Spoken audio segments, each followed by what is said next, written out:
여러분, 우리 마음속 깊은 곳에는 사실 잘 꺼내지 않는 조용한 두려움이 하나 있죠. 이게 뭐 실패에 대한 두려움? 이런 게 아니에요. 바로 내가 대체될 수 있다는 두려움입니다. 내가 실력이 없어서가 아니라 어느 날 갑자기 조직의 필요에 따라서 내 자리가 그냥 사라질 수 있다는 거요.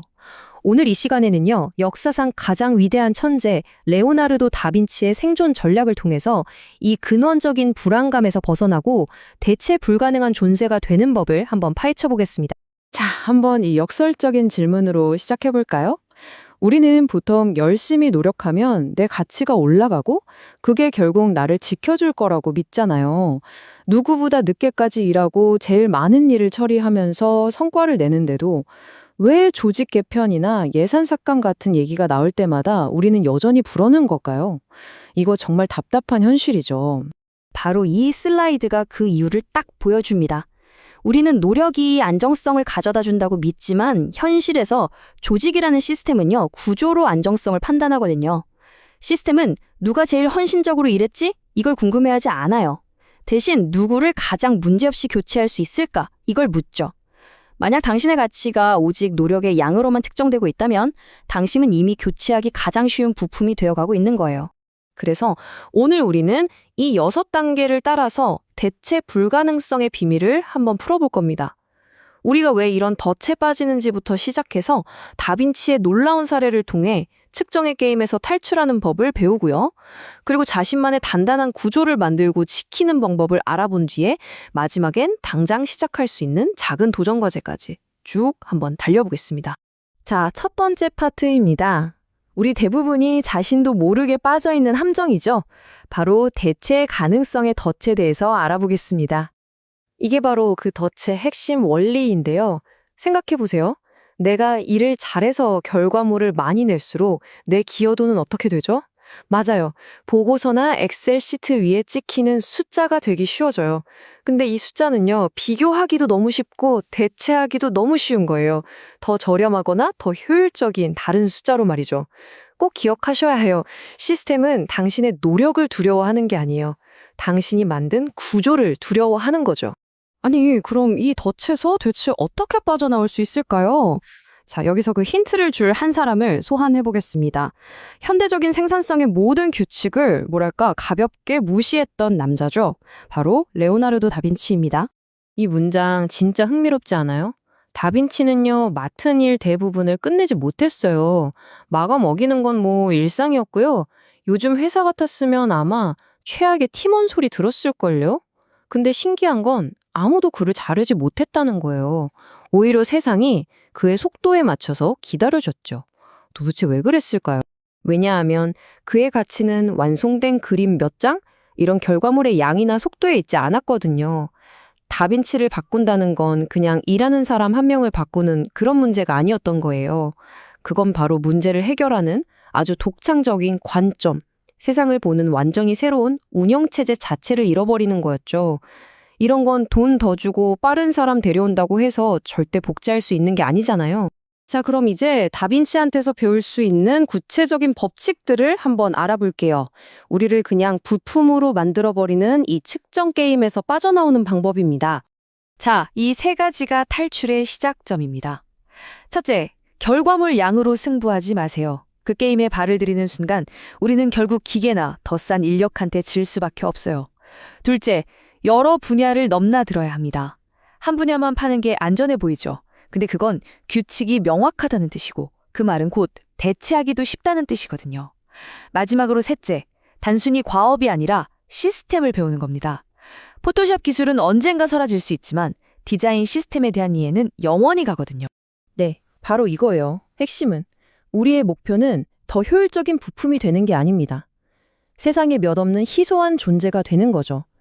내 가치가 결과물에 있으면 나는 효율적인 사람이고요. 내 가치가 여러 분야를 넘나드는 통찰력에 있다면 나는 희소한 사람이 되는 겁니다. 꼭 기억하세요. 기계처럼 측정할 수 있으면 기계처럼 교체될 수 있습니다. 자, 측정 게임에서 한 발짝 빠져나왔다면 이제부턴 좀 더 적극적으로 나설 차례입니다. 나를 대체 불가능하게 만들, 눈에 보이지 않는 단단한 구조를 만드는 단계로 들어가 보죠.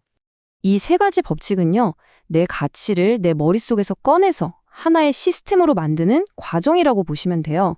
첫째, 내 생각을 다른 사람도 쓸 수 있는 인프라로 만드는 거예요. 둘째, 나무 만든 평가 기준에 날 맞추는 게 아니라 내가 직접 성공의 기준, 즉 평가의 틀을 만드는 거죠. 그리고 마지막으로 내가 있는 것만으로도 조직이 문제를 보는 방식을 바꾸는 일종의 맥락을 정의하는 사람이 되는 겁니다. 중요한 일이 터졌을 때 사람들이 이 문제는 그 사람한테 한번 물어봐야 하는데 하고 가장 먼저 떠올리는 그런 사람이요. 생각을 인프라로 만들라니 이게 좀 막연하게 들리실 수 있죠. 근데 다빈치의 노트북을 생각하면 딱 맞아요. 그는 그냥 기억하려고 메모한 게 아닙니다. 자기 생각을 구조화하고 막 서로 연결하고 확장시키려고 기록한 거죠. 말 그대로 머리 밖에 또 하나의 뇌, 외부 두뇌를 만든 거예요. 생각해보세요. 내가 기가 막힌 아이디어가 머릿속에만 있으면 내가 사라지면 끝이잖아요.